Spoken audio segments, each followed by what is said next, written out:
Eh bien aujourd'hui, 2 cliniciens du RPH sont là, qui vont témoigner de leur pratique, qui vont livrer leur témoignage. Je vous présente Warda Nait Mouhoub et Sarah Buguet. Bonsoir. Moi ce soir j'aimerais vous parler de mon expérience, même si je n'exerce pas à Paris.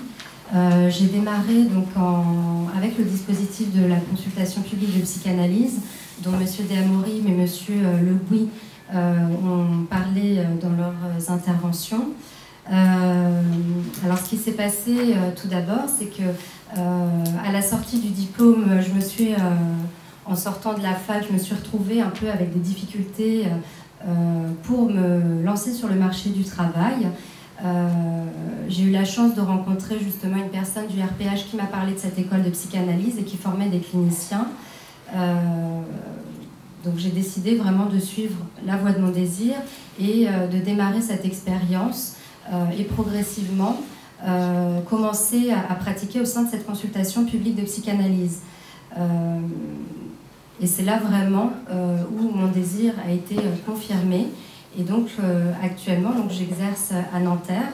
Et ce dont je peux témoigner déjà, c'est que au démarrage, quand je recevais les patients à la consultation publique de psychanalyse qui est dans le 9e, certes, bien entendu, les patients avaient des difficultés financières. C'est un peu pour ça que la consultation publique, la CPP, a été créée.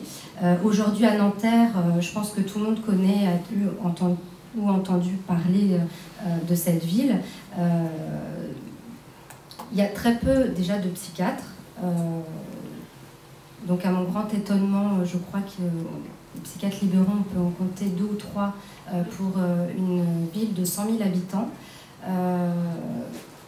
Donc premièrement, pour moi, ce qui m'a posé des difficultés, c'est concrètement difficulté pour orienter des patients en crise.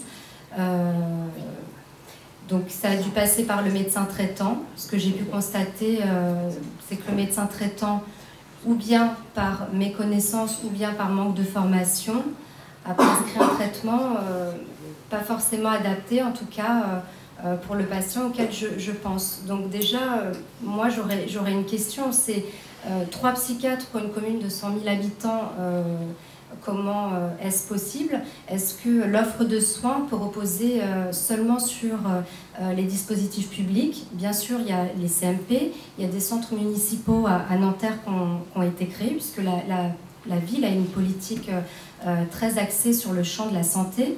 Maintenant, les centres municipaux sont également confrontés à une saturation avec un délai de rendez-vous très important. Et orienter un patient en crise dans de telles conditions, c'est tout simplement pas possible. Donc dans ma consultation, je reçois des personnes qui souffrent psychiquement et ou corporellement. Et bon nombre de ces personnes ont déjà consulté des psychologues ou des psychiatres par ailleurs. Et souvent, la question financière a été l'élément sur lequel accrocher pour arrêter la psychothérapie.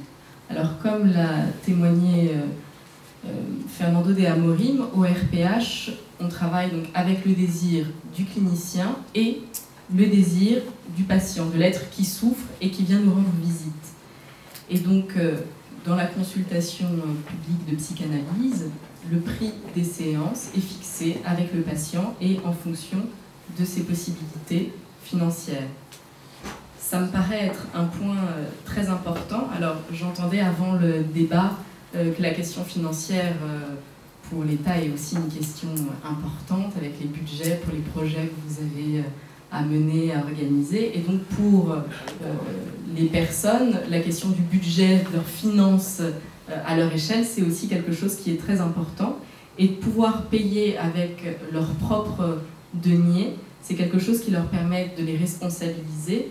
Et il me semble que c'est quelque chose qui permet aussi de les tirer vers le haut, à savoir que ça les engage et que même si, dans un premier temps, ils peuvent payer peu, comme le disait Jean-Baptiste Le Gouy, il y a le désir de pouvoir augmenter le prix des séances. Et donc ça aussi, ça participe du fait de se sortir parfois de situations qui peuvent être compliquées pour pouvoir mieux s'en sortir. Et donc,